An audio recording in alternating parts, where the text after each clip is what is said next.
I don't think there's a way to show how much of a phenomenon Goosebumps was for a generation. I could talk about how the series has sold over 400 million copies. At least, I hope that's correct since the citation on Wikipedia is dead. How the TV adaptation was the #1 kids show in America for 3 years in a row. The fan club, the merchandise, the video games, the 2 films that were okay. The second one was pretty good, all things considered. You did good, Jablinski! And none of that can represent just how omnipresent and inescapable Goosebumps was growing up in the 90s. And to think, it almost didn't happen. A little history. Bob Stein has had the passion for writing since he was 9, but he wasn't writing horror. Throughout the late 60s, Stein wrote many humor books, joke books, and magazines under the name Jovial Bob Stein, including the Spaceballs novelization. How's that for a mind blown? Well, get this. Jump forward to the 80s, where a little lunch with a frustrated editor friend from Scholastic. She had had a big fight with somebody writing teenage horror, who will remain nameless, Christopher Pike. Turn down for what? And she said, I'm not working with him again. I'll bet you can write good horror. Go home and write a novel for teenagers. Call it Blind Date. She even gave me the title. It's embarrassing, it wasn't my idea. But write it he did, and in 1987, Bob would release Blind Date, his first teen horror book, which upon becoming a bestseller, changed everything. Wait a minute, I've struck a chord here. I found something kids like. Stein loved writing teen horror books so much, it inspired him to develop a series you might have heard of called Fear Street. Something the publisher didn't think would work since no one has attempted a horror series for teens, which Stein proved them wrong since that series was a massive success. 3 years after that though, Stein's wife suggested he do the same thing for kids, and, in a twist of dramatic irony, I didn't want to do Goosebumps. I was afraid it would mess up my Fear Street audience. It would be too young. No one has ever done a series of scary books for 7 to 12-year-olds, and I thought it was too risky.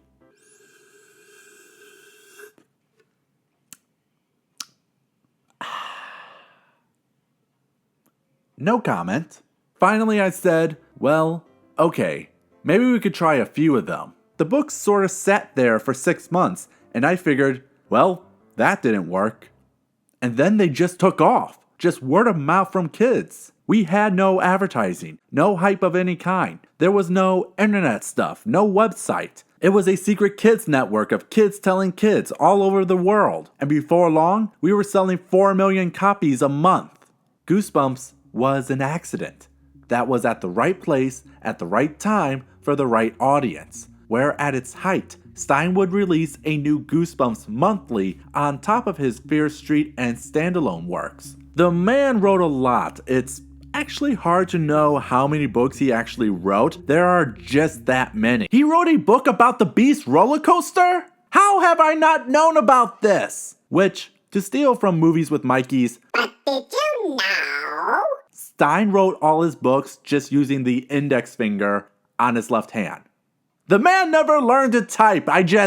How? This is why I talk so much about Stein. How many of you discovered this nostalgia critic reject. His body of work is fascinating, even if the books are all over the damn place. Very formulaic, very repetitive, and characters that cardboard would call bland. But that's by design. These books aren't about themes or development or depth. They're pulp. Paperback pulp inspired by EC Comics to have fun. Stein knows this and has never pretended otherwise. He is many things, but he is not Garth Marenghi. I'm one of the few people you'll meet who've written more books than they've read. This is what made Goosebumps work and got a generation of kids to read for fun. But all good things come to an end. There are many factors as to why Goosebumps ended. A rebranding to the Series 2000, contract disputes, oversaturation, new players on the block grabbing readers' attention like a series of unfortunate events and Harry Potter. Even though Stein had books in the pipeline, his contract with Scholastic expired without renewal, leaving the last Goosebumps book to come out on January 2000. Ironic. Though Stein never stopped. He tried to bring the series back with Goosebumps Gold in 2001, but the plans fell through. Even then, Stein had other series throughout the 2000s like The Nightmare Room, Mostly Ghostly, and Rotten School, but they didn't reach the same heights. For years, Stein would be asked if he would ever return to the series that made him famous, and in 2008, we got our answer.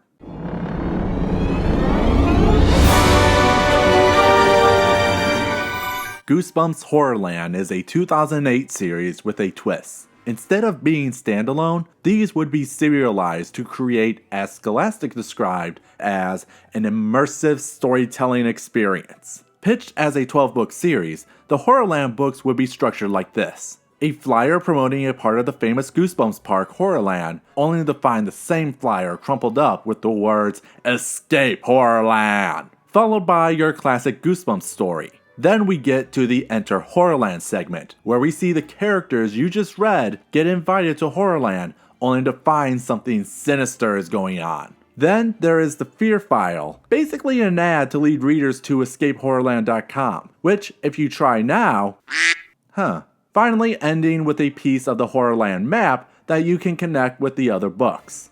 I feel so immersed right now. So, I'm scared. The reason I did the classic Goosebumps was a personal desire to read the books I hadn't growing up. Horrorland? I have been curious about the series because what does a serialized Goosebumps look like? That's an ambitious project for something as simple as Goosebumps. What story does Stein have? Does it work? Does it pay off? Is it scary? Knowing Stein, I'm not expecting anything grand, but where does this go? Well, we have 12 books to answer that question. So let's jump into it. And what a way to make a statement. Slappy is an icon. Horrorland is an icon. Putting them together, iconic as this cover, welcoming you to a new era of terror. Very dynamic, very eerie, great use of color as you pick apart all the little details. This was done by Brandon Dorman, who took over as cover artist. I will always have a soft spot for Tim Jacobus, and I've been clear about my condescending thoughts of the Goosebumps reprints. But I should give Brandon credit. He's a really good artist. He's clean, detailed, and dynamic, capturing that same pulp horror but with a modern sheen. Opinions aside, this is a great first impression saying, "We're back, baby." The thrill ride begins. The story itself, it's a return to basics. Both good and bad.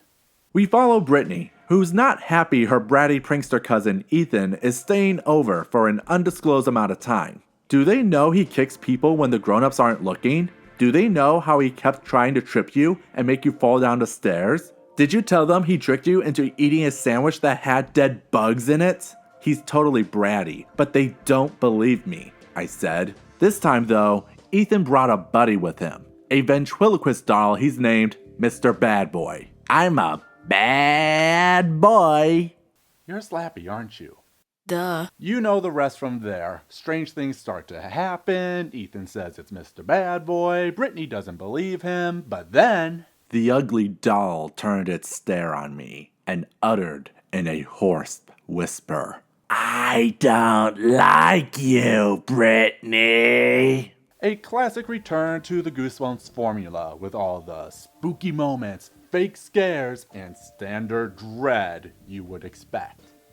But this story doesn't do much to stand out from other living dummy stories, which is fine since this is supposed to be the intro, but the real fault comes at the very rush and convoluted ending. Try to keep up. So, after Brittany starts to believe Ethan and discovers Mr. Bad Boy is actually Slappy, gasp! She goes to say the magic words to end his terror, only to discover Ethan has been controlling Slappy via remote control the whole time to prank her. But she said the words, so... Congratulations, you played yourself. Then we go off the rails when Slappy brings up the subplot of Brittany and her friend burying a shrunken head mind-stealing doll in a graveyard. Just go with it. Only for Brittany to use said head to stop Slappy, ending with him vowing revenge. All this happens in like 12 pages, by the way. Yeah, like I said, rushed. It really undercuts everything the book builds up. Heck, Ethan just disappears after Slappy comes to life. He's never called out, Brittany never gets back at him, and he's never mentioned in the Horrorland segment, leaving the book unresolved with an empty ending. You haven't changed at all, have you, Stein? Like you're rushing to get to the Horrorland segment.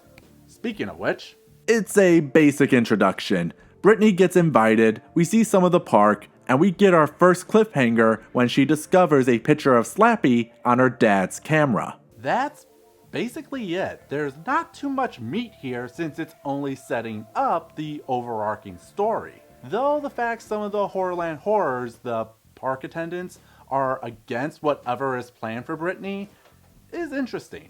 Some of us don't like what's happening here. Some of us are trying to stop it. He grabbed my dad's shirt sleeve. "Get out of the park," he cried, "as fast as you can. Get out of here!" Overall, this book is average. It's a return to form of Goosebumps at its best and worst, with an interesting new premise. Let's just hope it gets better than this. Now this is what I'm looking for. Creep from the Deep is a fast-paced, gross, and insane read. A real blast to say the least. I also love the cover of the sickly green eel with drooling, razor-sharp teeth coming at you. Though I have to deduct a few points since this never actually happens in the book. Only in our protagonist's imagination and for only 2 sentences. These ones. At least it keeps the tradition with the Deep novels having the most misleading covers. Oh yeah, this is a sequel to Deep Trouble, by the way, and I guess a retcon for Deep Trouble 2? Though the fan wiki doesn't seem to know either. Goosebumps continuity, not worth it. Troubled waters ahead. Billy is obsessed with adventure and danger. I can't start my day without a healthy, balanced bowl of danger. Though he's more scared than he would like to admit, living his dangerous lifestyle in his imagination. He and his annoying younger sister Sheena are with their marine biologist uncle Dr. D, looking for the Scarlet Skull, a pirate ship led by the cruel Long Ben One Leg that mysteriously disappeared with its treasure. Some people believe that he was so evil, the seas just swallowed him and his entire ship to protect the world from his evil. And legend has it that Long Ben still haunts the ship to this day, but not as a ghost. According to the legend, he's a zombie. Billy is excited and scared at the idea of fighting zombie pirates, but fear wins out when they take a mini-sub and encounter a mysterious black cloud that makes Dr. D disappear, leaving Billy and Sheena alone in the depths of the ocean as they discover the Scarlet Skull and the horrors that lie within it. And let me tell you, this book does not waste your time. Once the kids reach the ship, bam, zombie pirates. Better yet, decomposing zombie pirates. Stein cranks the gross up to 11 here with vivid descriptions that even surprised me. He shows a guy ripping his face off. That's hardcore, man! It's just one crazy thing after another that doesn't fully work if I'm being honest, but it just adds to the madness that is this book.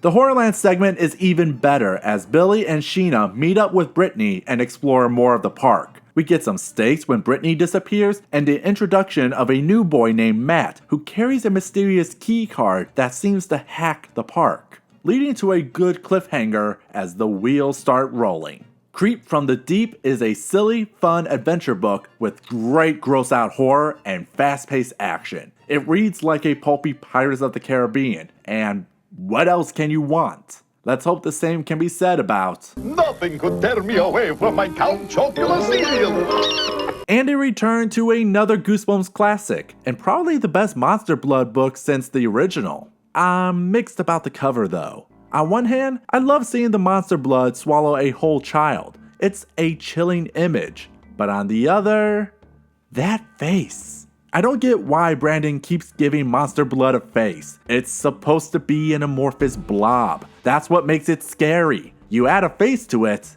and now it's just silly. Anything's better though than those luscious lips. It's slime time! We get the backstory of Matt, who's about to have the most important week of his life. A big swim meet and a science competition to win $500. Matt is smart, athletic, and popular, which attracts the most annoying person in the world, Bradley Wormser. Everyone at school calls him Worm, and it's a pretty good nickname for him. Worm is obsessed with Matt, always trying to take credit from him and getting Matt in all kinds of trouble. He basically wants to be Matt with none of the work, which is why he bought some Monster Blood from a shady website in hope it will make him grow and be noticed. "You won't be making fun of me very long," he said. I laughed again. "After I eat this, I'll be a different person. I'll be strong and athletic. I won't have to copy you. I'll be better than you." "But Bradley, kids will invite me to parties and choose me to be on their soccer team and want to hang out with me," Bradley went on, "and you'll stay home by yourself talking to your ivy plants." So that's what the original draft of Joker looked like. Matt stops Worm, but finds that he consumed the blood instead, and just in time for the swim meet. Uh-oh! I've been on record saying that the Monster Blood books get worse with each iteration, but I really liked Monster Blood for breakfast. It's a slow burn where the action doesn't happen until halfway in, but Stein takes that time to develop Matt and Worm's relationship. It's not deep characterization, but you understand Matt's mindset and care for him when the Monster Blood takes effect. It seems weird to say that, but you don't get that kind of attachment often in Goosebumps books. You can actually see hints of all the past Monster Blood books in here, and it works. I did find the final reveal to be underwhelming, but it's not the worst I've seen. And Stein goes full macabre here when Worm steals Matt's plant infused with Monster Blood to win the science contest, only to see the plant's vines starting to wrap around him, and all Matt does? "Congratulations," I said. "You deserve it, Bradley. You really do." So that kid is dead. The Horrorland segment is more of the same. More mystery, more attractions that don't seem as innocent, the Monster Blood shows up. The only real development is the introduction of Brian, a horror trying to help the kids, though he gets taken away by the monster police before he can help them. Either way, this was a nice return to a classic Goosebumps monster. Speaking of classic monsters, the Scream of the Haunted Mask. Another sequel retcon. I'm curious to see if this can hold up. The Haunted Mask is basically the gold standard, and its sequel wasn't half bad either. I'm mixed about the cover though. The concept is solid with the Haunted Mask in the shop's window, but it's again that design. I like the detailing done to make the mask look like real flesh, but look at this, look at that. Look at this, look at that. This is undoubtedly nostalgia talking, but I prefer that over this. The mask is back. And color me impressed, I really love this. A year has passed since Carly Beth has conquered the Haunted Mask and has hidden it away in her basement. However, as Halloween approaches again, she can feel the power of the mask calling her, wanting her to put it on again. It wanted me to uncover the metal box where I had buried it away, to unlock the box and free it, to pull it on again this year, to let its evil sweep over me once more. The Haunted Mask was ready to take over my mind again and force me to do its evil. This is a really good setup. I love we get to see Carly Beth cope with the events from the first book, and her drive to make sure no one else gets corrupted by the mask's evil, where she learns that there were other owners of the mask and their ghosts still want it. There's a creepy stable, a mysterious boy, the mask escapes, she meets the shopkeeper again, all of which brings into question if Carly Beth has gotten over being a scaredy cat. No one has ever defeated the mask. No one whose skin became the mask's skin, whose eyes became the mask's eyes, has lived to tell about it. The mask destroyed them. All of them. All of them except you. You are alive. For now. Your mileage will vary on the ending though. Once you read one Goosebumps book with a red herring, then you can spot one a mile away. The pacing at the end can be rushed, and the solution a little silly with how things go. But hey, friendship is magic. Also, I don't get why the book ignores the events of The Haunted Mask 2 since the characters in that are barely used for anything and could have been written around, but you know, there are many hills I can die on. Goosebumps continuity is not worth the time. The Horrorland segment was okay, but doesn't add too much. The only real development is when Carly Beth overhears the horrors talking about how their time will be up soon. The rest is dedicated to a magic show and a trip to Werewolf Village. It kinda spoils the mood, but I've read worse. This book is utter trash.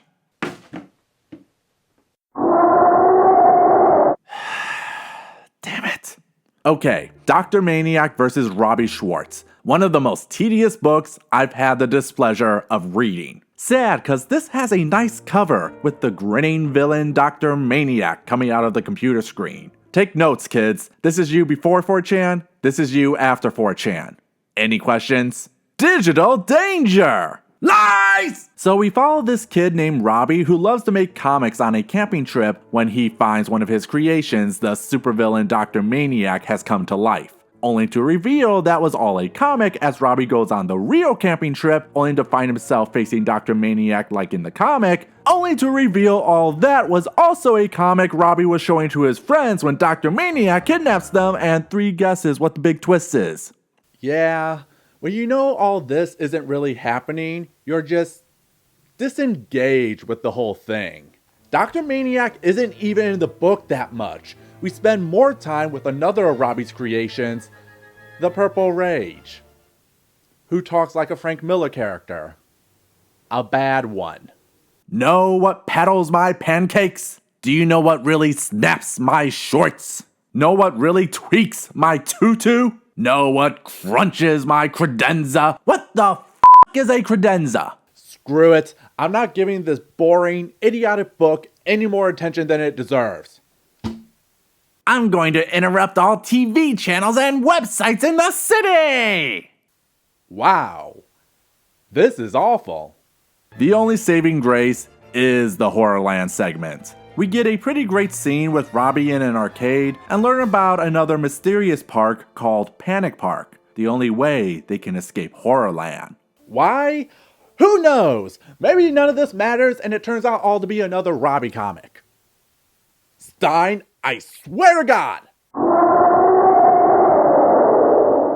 Well, it's better than Dr. Maniac. Who's Your Mummy takes us back to another classic Goosebumps storyline. Abby and Peter's grandmother is sick and needs to go to the hospital. During her stay, the two will live with their distant Uncle Jonathan in a small Vermont village. You'll like him, Abby. He's a very interesting man. And besides, it's only for 2 weeks. But when they arrive, they learn Uncle John doesn't have the best reputation. Do you think I don't hear the strange moans at night? Excuse me? I said.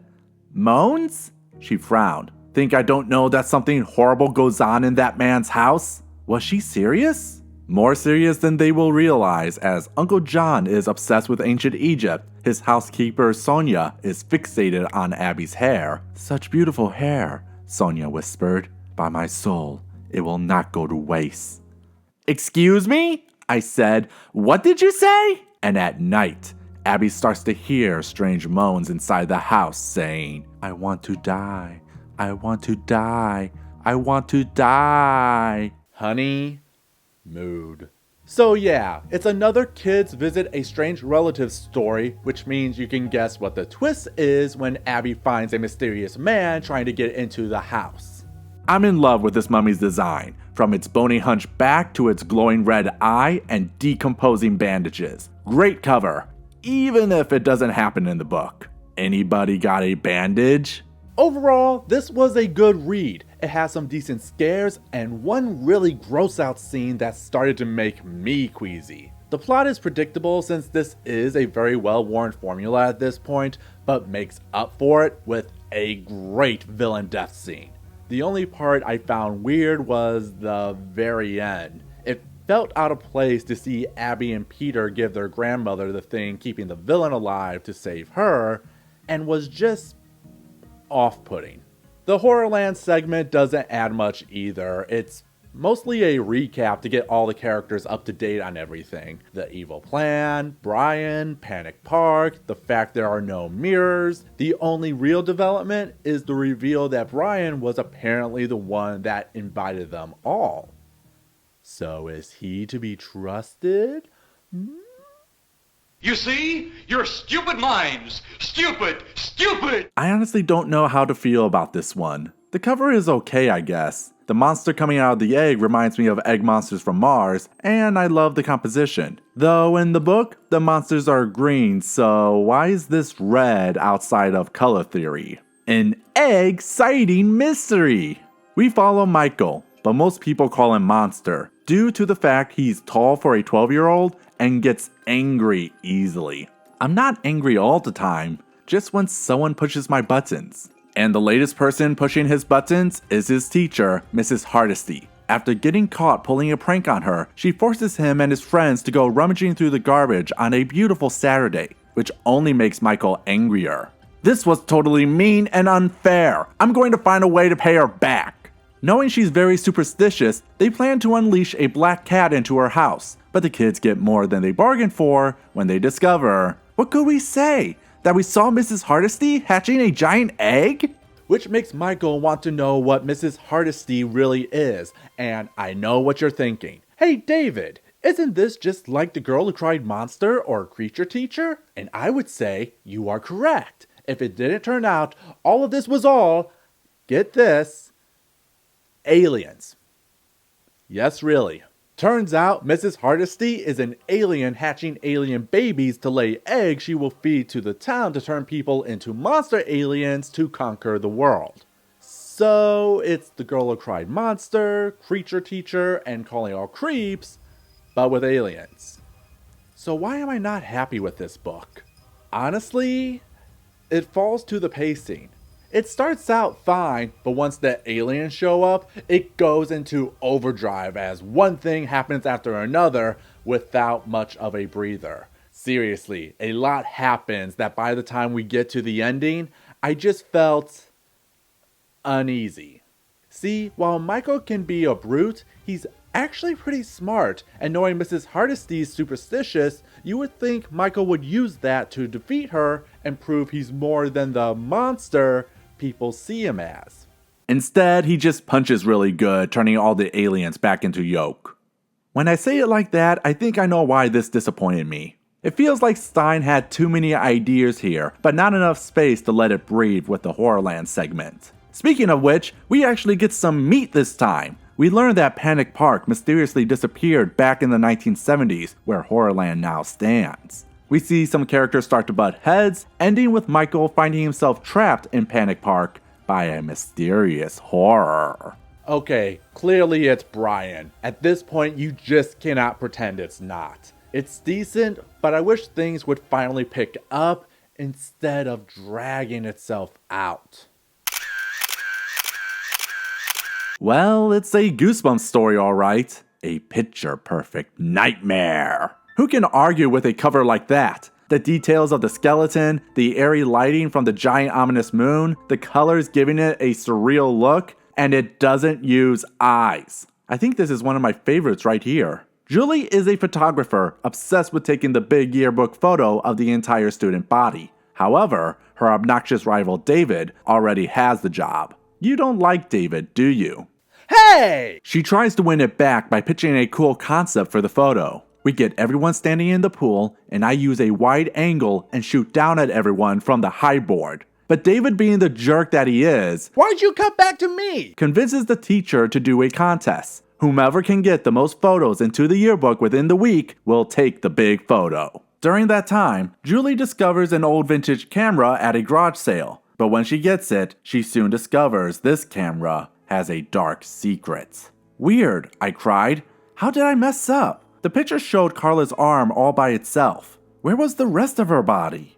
Her face? A loud crack made the kids in the bleachers gasp. I turned and saw Carla dangling from the basket rim, hanging by her arm. I could see that her arm was horribly broken. It hung there at a totally strange angle. Gasping for breath, I realized I had the snapshot clenched tightly in my hand. I raised it to my face and stared at it. Stared at Carla's arm all by itself. And suddenly, I felt sick. Jesus, Stein! At a loss for words. Die Screaming contains some of the most disturbing events I've seen in a Say Cheese book. Hell, any Goosebumps in general. Very Final Destination, which is the book's most notable feature because the rest is pretty standard. It's not bad per se, but I just found it to be okay at best. I found it interesting that this camera is different from the previous one, coming from an unfinished horror picture, but we don't learn too much else than that. Plus, the ending feels anticlimactic, both in how Julie breaks the curse and how everything goes back to normal. It's standard Goosebumps. What was I expecting? I came for a haunted camera story? I got a haunted camera story. And at this point, the Horrorland segment is just running in circles. More recapping to even more characters. How many are there at this point? More plot points we already know, and still no answers. The only one we get is why the kids can't just walk out the park in the first place. But I don't care. I just want to see some progress. Please.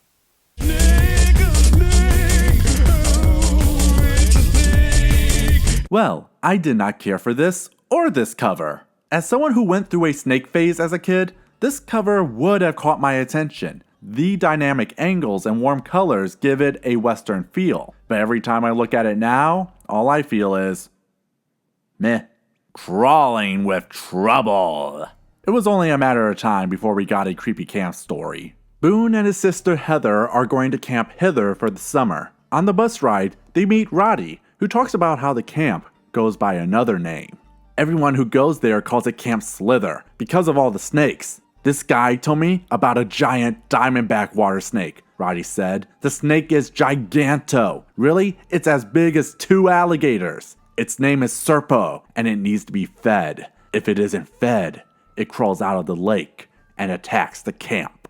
They think Roddy is just afraid being away from home, but when they arrive, they notice weird things. From the way their counselor, Dr. Crawler, acts, the loud hissing at night, and this strange sunscreen they have to wear called Sunglow that has some side effects. I gazed at my hands and gasped. My skin was scaly. It had all these little cracks and lines all over it. Weird. I scratched the back of my hand and a long strip of skin peeled off of my fingers. The pacing in this book is all over the place. The first third is slow and boring, relying on a lot of fake scares. The second third picks things up with some decent moments of horror, from the kids finding a tower of mice in an abandoned cabin to being chased by a group of poisonous snakes. Then we learn the truth about Camp Hither. Turns out the camp was a research lab to discover antidotes to snake venom, but the scientists did a science and everyone turned into snakes. They have since turned their lab to a camp so they can experiment on children to figure out how to turn back to human. And the Sunglow is actually snake DNA. I don't like this. It's a lot of exposition dumping at the end that I just tuned out when the kids got the main bad guy to bite himself to death. It has some moments, but I would have rather taken the giant snake over this. I got nothing new to say about Horrorland. Nothing is happening. only the kids getting trapped with Dr. Maniac. My favorite. And it's only at this point do the kids realize all the villains they faced are working together. I'm just tired at this point. Hey, turns out I can still enjoy Goosebumps books. And a good cover too of the Gypsy Madame Dune, surrounded by bolts of green lightning. Great use of green all around, though she's not the main monster in the book. More the inciting incident. A penny for your thoughts? Twins Jillian and Jackson are simply done with the obnoxious and clumsy Leonard twins, Nina and Artie. Especially since they got them kicked out of the premiere of their favorite superhero movie. I really hate those kids, I muttered through gritted teeth. None of our friends can stand them either, Jackson said. He sighed. I can't believe they invited us to their birthday party. Wishing they had the power to make them gone. Know what I'd do if I was a superhero? I pick up both of those wimpy Leonard kids, I fly them to the North Pole, and leave them on an ice floe with a hungry polar bear. I'd use my mind control powers and give them the brains of 1-year-olds. While wandering the mall, the two come across an old fortune teller booth called Madame Doom. When they try to get their fortunes told, they instead get shocked. The next day, Jill and Jack discover they have strange powers. Jackson can make objects move while Jillian can read minds. They love their new powers, but I'm kinda scared, I said. I feel so different. It's fun, but what's going to happen to us? Are we like superheroes now, Jackson? Or are we total freaks? This book is basically a kid version of Stranger Things, cause halfway through, the twins find themselves taken to a strange lab run by Dr. Cranium, a member of the Thought Police tasked with finding and getting rid of people with strange powers. It's nice to read a Goosebumps book that's paced decently again. Everything moves nicely, the characters are relatable, and the climax and twists are obvious, but good revelations for what they are. And the way Stein takes care of Dr. Cranium at the end is just all kinds of messed up in the best way. And the Horrorland segment was decent too. We get some good character beats, and the stakes rise when half the cast disappears. We get the reveal that the kids from the original Horrorland book, Luke and Lizzie, have been working behind the scenes through the Fear Files, and say they are here to help. But when Jillian reads their mind, she says they are lying. And with that all out of the way, we can finally get answers with... This is it. 10 books of mystery have led us to this, where we will finally get answers in the next book. Not a fan of this cover, and yes, it's cause of that design. I know this is how Brian looks, but I just don't like it. Also, it's boring. Lies, spies, and foiled tries. The last two books follow Lizzie and Luke, who, after their adventures in the first Horrorland, have been getting strange emails from a mysterious horror about the sinister plan for the 14 kids. The kids believe they need to get to Panic Park, which is only accessible through mirrors to escape. But through their research, Lizzie believes Panic Park is a trap. But again, Jillian says they are liars. Brian finally shows up and tells them he knows how to get them out. Jillian says they can trust him as he takes them to a room full of mirrors. Everyone goes in and finally escapes Horrorland, only to find Panic Park is the real nightmare. I could see only shades of gray. The tent, the grass, the trees, the rides in the distance. It's all so drab, Robbie said, like the color has been washed out. The rest is dedicated to the kids finding each other again, experience a few rides at the park, and facing off against the villains they faced before, which is a good segment seeing the kids face their fears again, leading them to wonder, Captain Ben was here for revenge against Billy and Sheena. What about the haunted mask? The monsters from the eggs? Were they also here for revenge?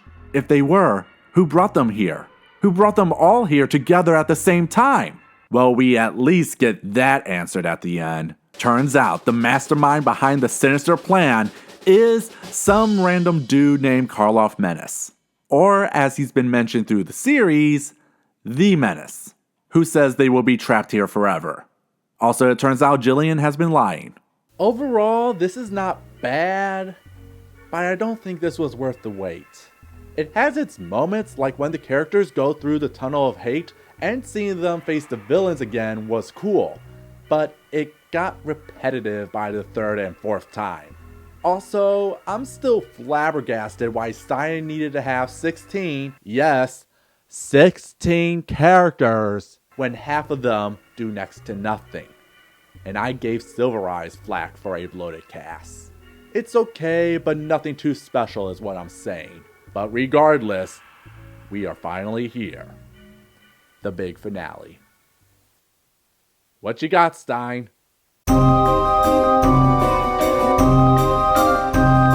Well, I'm not surprised. So why am I so disappointed? Might as well start with the cover. It's cool. Slappy on a flaming carousel. It's a cool image. It doesn't happen in the book, but you know, cool. Frightened to death. So what's the deal with the menace wanting these kids? Turns out he used to be the owner of Panic Park, but became obsessed with fear, coming up with crazier and deadlier attractions to push fear to its limits that was so scary it teleported the park into another dimension. Now he wants to use these kids by making them so scared it will push Panic Park back to the real world. I need you to survive the most terrifying hours I can dream up. I need to collect your fear. Which is why he invited all the villains from the previous book to scare them. Even though some of them are supposed to, you know, be dead. Goosebumps continuity. Not getting into it. The menace mind controlled Jillian and Jackson to lie, and also gave them their powers. And it turns out Brian really was the traitor. Oh my god! Who invited all the kids because of how brave they were in their adventures. Also, it turns out the person informing Lizzie and Luke was a whore named Ned. This information isn't really relevant, but the book treats it like a big revelation. Let's not beat around the bush. I'm not mad at this series. I'm underwhelmed. See, as I was reading, I kept asking myself, why was this serialized? Cause the thing is, I don't hate this book in concept, but I question it in practice. This is the climax, the big finale, the conclusion to a 12-book arc, and it feels no different than a standard Goosebumps book. If anything, the fact the book is part of a series is what hinders it. Throughout the book, it talks about fear and how the kids need to stop being afraid or else they will literally die of fright. They figure out that the best way to counter horror is through humor and start coming up with silly jokes, which is, if anything, a great nod to Stein's history and the fact he finds horror funny. But the way the book goes about it left me hollow. This is, no joke, how the book depicts what I just said. Oh no! All the bad guys are about to get us! We are so scared! We are going to die! Hold up, guys. I literally just now read the mind of the menace. He's double-crossing us. We should team up. And by we mean you. We can't do anything. Good luck. And how do you think you can defeat me? The menace? Hey, silly joke. Silly joke. Silly joke. Silly joke. Silly joke. Silly joke. Silly joke. Silly joke. Silly joke. You fools! Your silly jokes are making the park shrink, and if I go, so will you. Oh. Ah! What do? We are so scared again! Oh, it turns out we can do something. Look out! It's Brian! Huh. Slappy? My pleasure. Bad joke. Bad joke. Really bad joke. Watch my Netflix special. I'm not triggered. It worked. Follow us. We know how to get out. Hey guys, we were brainwashed, but now we're not, and somehow escaped. Cool. Let's get out of here. We're back. Yay! Our parents are safe. Yay! You're Ned, aren't you? Huh? Yay! Happy endings for everybody! Wanna hear some goosebumps? Ah! Ba ba ba ba ba ba ba. Like I said, I'm not surprised. It's standard Goosebumps. But I know it sounds strange to say I was expecting more from a Goosebumps book, but I was expecting more. I was expecting more because the series spent 11 other books telling me to expect more, and there's nothing really there to make me feel this was worth it. See, as much as I have criticized the originals, what made them work was they stood alone. They were simple pulp horror stories where you had the choice to read the ones you wanted based on a title or cover that caught your attention. Sometimes they would be good, sometimes they would not. But you were always starting fresh when you picked up a new book. You can't really do that with Horrorland. You could technically pick up any book and read from there, but they really want you to read the series in order or else miss out on the whole story. And not only that, remember, this was Scholastic's version of an immersive storytelling experience. So if you wanted to know more about the lore, you had to go to escapehorrorland.com to unlock that content.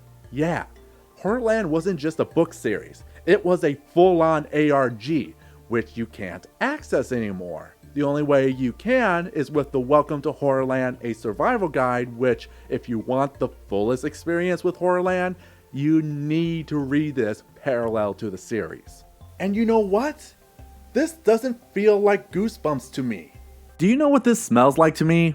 Marketing. This was Scholastic's way to bring Goosebumps back to a new generation, and they created this ambitious project to hook people in, where you had to buy everything to get the full experience, as well as advertise the originals they were reprinting. But in doing so, they undermine what made Goosebumps work in the first place. This arc is too complex for something as simple as Goosebumps, and too simple to justify doing something this complex. You can feel Stein trying his best, but the Horrorland arc loses a lot of momentum as he keeps everyone running around in circles to stretch it out, and the fact he didn't know what to do with 16 characters at the end. But it's hard for me to disregard the arc as a whole cause it worked. It clearly worked.